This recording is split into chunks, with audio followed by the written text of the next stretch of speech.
put the casting in perspective, this would be like if the 2016 version starred Miranda Lambert and famed 70s child actor Christy McNichol. Look, if Red Buttons is playing a character named Hoagie, the movie is probably pretty awful. I'm just saying. Disney hired comedian Charlie Callis to provide Scooby-Doo sleep-talking sounds for Elliot the Dragon. Can you imagine how stoked the actors playing Man with Visor and Eggman were to get their names in the opening credits? Basically 3 minutes and 15 seconds of opening credits that are boring. Fade from opening credits painting to real film footage is hilariously unmatched and uncoordinated entirely. It's just literally a fade between two completely different types of scenes. Also, soundstage for us is soundstagey. What the actual f***? Either Elliot's neck is getting bigger and smaller as they walk, or Pete isn't holding on to anything at all. Also, if Pete's just going to ride on his back, why does Elliot need to make himself invisible? I don't know what's scarier, a cartoon dragon or a floating redhead. They're getting closer, we better hide. Telling an invisible creature to hide. Stop swinging your tail, you almost knocked me down. How do you know that was his tail? God damn it, even a standard horror film has the common courtesy to wait more than a minute before throwing in jump scares. Also, that's one way to start a children's movie, with a kid being stalked by a gang of terrifying adults, with weapons. This kid is being hunted by the discount Beverly Hillbillies. He's gone that way. He's went this away. God damn it, is this a fucking musical? Nobody told me that.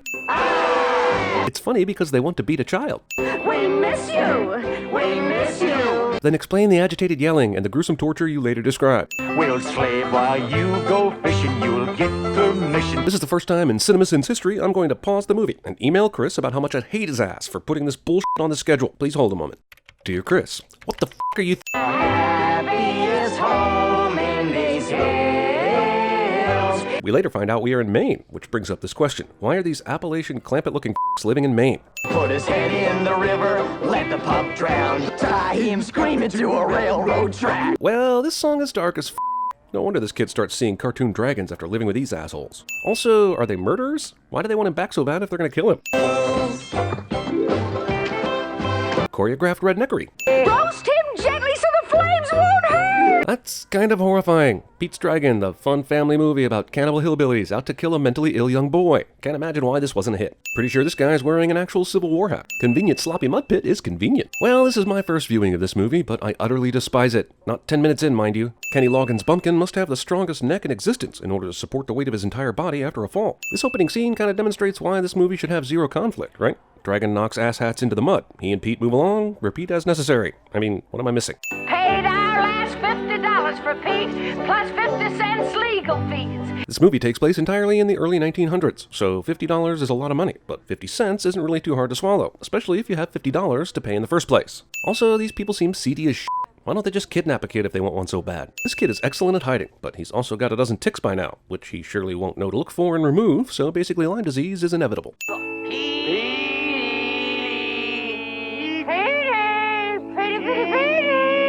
Look, if these people are as terrible at being guardians of a child as this movie suggests, why would the runaway child come out of hiding when they yell his name? Shouldn't they be super quiet? And yes, the movie is also saying that they're stupid, but I'm wondering how they ever managed to keep this child in their custody in the first place if they are this dumb. We're gonna string him from a tree. We're gonna sting him like a bee. We're gonna spill him on his head. We're gonna fill him full of lead. Moments ago, they talked about how if Pete isn't found, they'll have to do the work on the farm, but they're still singing about murdering him. Hi, Elliot. What the f***? I'd almost have preferred the dragon stay invisible to me the entire movie, as opposed to this horse. Also, Who Framed Roger Rabbit? Eat your heart out, bitches. Hi, Elliot. So, you've got a magical dragon and he's named Elliot? Sure you don't want to try again? Drogon, Falcor, Toothless? Oh boy, those look good. I'm starting to get angry. Like, kill the video for a second. Chris needs to know how upset I am he asked me to sit in this bull.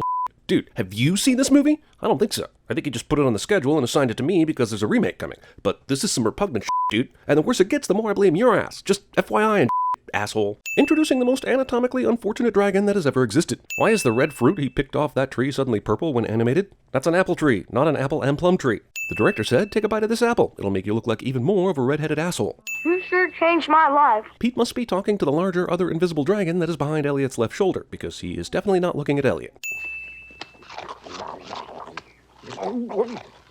This kid tries to Kevin Spacey from Seven murder this dragon through gluttony. Whoops. One left. You can have it. First of all, there's not one left. Look the f*** around you. There are hundreds left. Also, do we really need to use this moment to make the dragon seem compassionate for letting the boy eat the last apple even though he ate most of the other ones? Ladies and gentlemen, special effects. Does Elliot fart cinnamon and sneeze butter or anything? Otherwise, this is just going to be a hot, mushy apple. I look in your eyes and you whisper sweetly. Kill me. Also, 2 shitty songs inside 12 minutes means this movie is my enemy, and I will attempt to kill it. I look in your eyes and you whisper sweetly. Are they about to kiss? This movie is the result of one powerful person's late-night acid trip. That's the only explanation. Jesus Christ, I'd rather run laps than finish watching this thing. Pete understands dragon gibberish. You may ask yourself, why doesn't the movie just make the dragon speak English? To which I would respond, everyone knows dragons can't talk, don't be an asshole. The hair on his tail apparently works like fingers, and is strong enough to hold a human boy. Don't turn away when I need protection. Movie rips off the song I sing to the condom on the rare occasion I get to have sex. Your voice is the sound.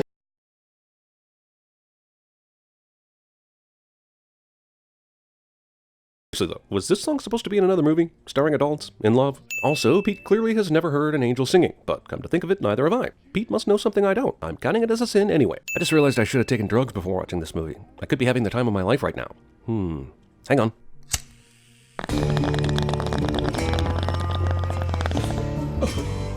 Yeah, no, that didn't help. When Elliot's in the shade, he loses color saturation. How the f*** is Elliot flying around right now? He should have to be carried around like Heimlich the caterpillar after becoming a butterfly. Passamaquoddy. I'll buy that Pete is an orphan slave, and I'll buy that he has an imaginary dragon, but there's no way this kid can read. Elliot not only has the ability to make parts of himself invisible, but also can create skin around those parts when they would otherwise be exposing muscles, tendons, and veins, which would be too graphic to animate. Does movie expect me to believe this sign is in the same place as this sign? Because it's not. Eggs, fresh eggs, get them by the dozen. This guy's trying to sell eggs at the doorstep of the farmer. Who the f*** are you talking to, dude? Save your voice. This guy doesn't yell at this asshole kid for doing this. Seeing these giant dinosaur footprints in the wet pavement doesn't cause mass hysteria, and the town burned Pete for being a witch and being possessed by a demon, and I'm not 100% sure they'd be wrong if they thought that. Where are you going? Down to that shop there where they sell balls of wood and corks? Pick me up a couple balls of wood, would you? Sure. This. I was telling my dragon not to bump his head on the sign. Why did you tell him to become invisible if you're going to run around town telling people he exists?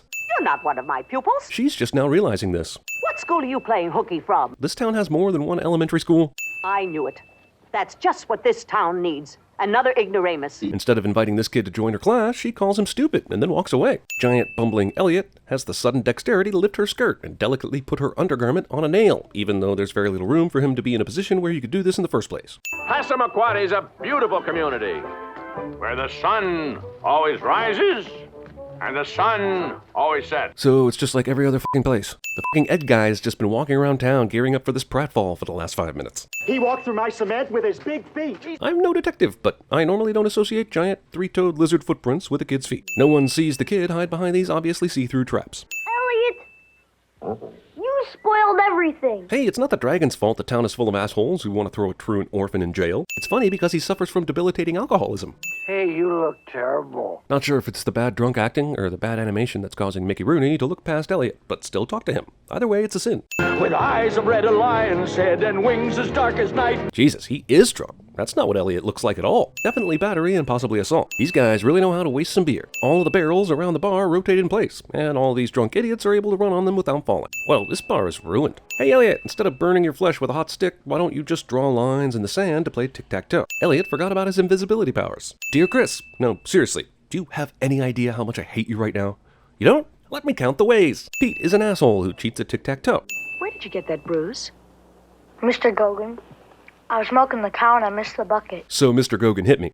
Who's that? Convenient expositional picture is both convenient and expositional. And Pete, can the lady write a letter? I won't let him get away. It looks like Pete has something in common with the Gogans after all. Yawning right before falling asleep, even though no one has ever done that in real life cliché. Lampy's still drunk the morning after his day drinking. This guy's already fixed his fence that Elliot the Dragon accidentally destroyed yesterday. Dr. Terminus uses a nautical braking system for a land vehicle. Someone forgot to nail down these stairs. When did I start losing control of my town? Yesterday. It's excellent that these clearly visible wires attached to the sky were here to gingerly toss them into this net. What am I, potty? Passing my daddy? What am I, passy? Terminus's assistant is asking him to keep trying, even though the jig is f***ing up. But now that there's so much more of you to love. That worked? I brought all these medicines back from Paris, France. That's funny, because I'm pretty sure that's the same bottle your assistant was holding before that said Oriental. Since he got these potions in Paris, the town suddenly forgets all the terrible things his previous potions did, even though they were just talking about them 45 seconds ago. I won't sin them for using obviously fake money, but I will sin them for using fake money that uses a mid-20th century design, when this movie takes place in the early 1900s, when dollar coins were much more common. There's no way that liquid... Oh, what the f do I care? Doctor. All I'm asking for is a miracle. Just so you know, this guy has an Academy Award. Also, how is no one in this small town calling out, "Who the f are you?" at this guy? Government Regulation 302 states that no dragons shall be allowed on the premises of the United States lighthouses. I was going to send them for this, but I looked it up. It checks out. But I'll still send them for having super weird-ass regulations for things. I know you're lost and drifting. It's been a year. Not only is there no way to know if he's lost and drifting, he should most certainly be dead. If his boat didn't sink, he would have starved to death at this point. Elliot is warming his I don't want to know. I don't want to cure anybody here. Well, that works out because all your stuff is bullshit, right? With degrees from the Royal Medical College, London. The Kleinen Einen Peitzen in Vienna. And the Moulin Rouge in Paris. That's also where Nicole Kidman got her medical degree. This movie teaches children that drinking is hilarious. That dimly lit lantern is putting out an impossibly large amount of light. 10 parts seawater. That much. No wonder they love it. Either the townspeople actually love seawater, or he assumes they do. Either way, it's sinful as You don't name girls Elliot. That's racist. These kids are all gaping at nothing. A dragon is just one more stranger in search of a friend. Nora's mouth wants to say person, but the track she is singing along to decided she says stranger. I bet Glasses Girl over here had that solo, but Brown Hat Jimmy here wanted it so bad he could no longer contain his rage, so then he took what he thought was rightfully his. Dance. The flames from the schoolhouse set fire to the city hall. Lying. Oh, stop that! I'm not doing it. Liar. So what? Was he doing it sitting at his desk too? I said it before, I'll say it again. How these rural turn-of-the-century sea folk didn't think this kid is a witch is beyond me. No, Elliot! I'm starting to think Elliot is trolling Pete. Elliot imposes cartoon physics on the real world. There's so many cures from bits of dragon. Doc is reading a book he owns that addresses dragons like they exist, even though he earlier described them as being an object of mythology and legend. If dragons exist enough for this book to know what parts of them to use for cures, then why the hell is he just now discovering this? Dragon cartilage keeps you thin. Dragon fat is for burns. Okay, if dragon bits can do all this, and this book knows it, then why doesn't this universe possess an industry around hunting and harvesting dragons? Crowns. Suits. No one comes outside and tells these assholes to shut the f*** up. Movie spends 30 seconds listing different terms for money and occasionally things you can buy with money. Watch the profits come rolling in. They have literally been singing the same thing for 3 minutes. Yo, Chris, answer your damn phone. I have some to say to you about this Pete's Dragon bullshit you made me watch. Stop screening my calls. My medicine that's guaranteed to bring on puberty 2 years ahead of time. Why the f*** would anyone want that? Does he speak English? Not at all, but he seems to have a limited understanding of English. We'll bind him up, grind him up. And these two bumbling idiots plan on doing this all by themselves. Haha, they are deaf now. Hilarious. This is the best time I've ever had in my whole life. Before you were doing chores for people you hated, now you're doing chores for people you like. On the side of the building, please, huh? Yeah, Pete, get all that dry paint on that paintbrush on the side of the building. Brazzle dazzle day. Disney using gibberish as the hook of the movie's upbeat song cliche. A time-honored tradition. Alright, we've unevenly spread some crusty dried up paint around on the front door. Now time to go upstairs by way of this pulley system and not the stairs. After Lampy opens the lighthouse door, the invisible dragon clearly came behind and shut it, because Lampy has to open it in this shot. Over a minute of window cleaning bullshit, including some mild ass play. Oh yeah, these assholes. The f***? Did someone put a Saw movie on while I wasn't looking? You grab on to Pete.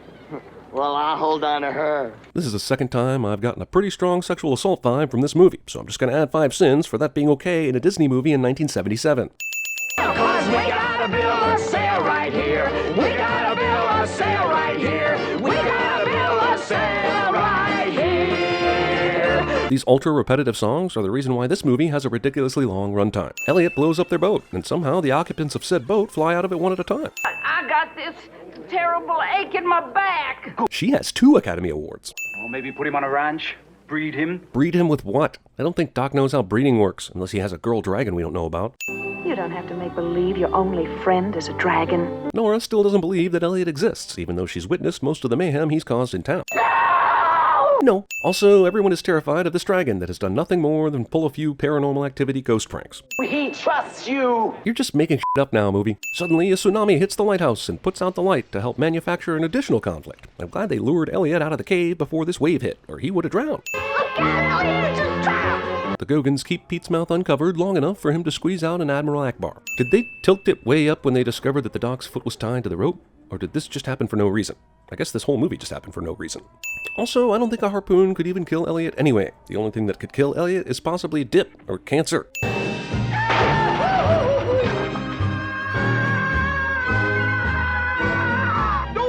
Some bullshit.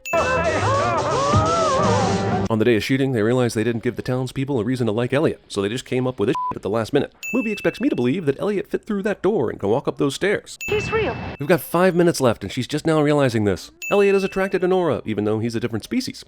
We sank in a storm. I bumped my head and everything came back to me. Movie decides not to write an actual backstory for this character, and just goes with memory loss, because f it, we got 4 minutes left. Well, he's right here. He'd appreciate it if you thank him yourself. The dragon is still invisible for no goddamn reason. It's amazing how quickly they were able to repair that lighthouse, given that this happened yesterday.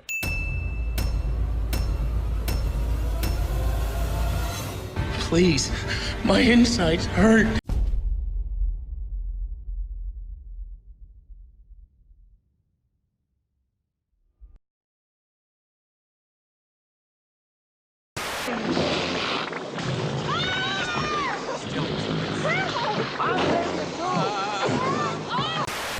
All of the villagers chased Albie, the racist dragon, into a very cold and very scary cave. It was so dark and so scary in there that Albie began to cry. Dragon tears.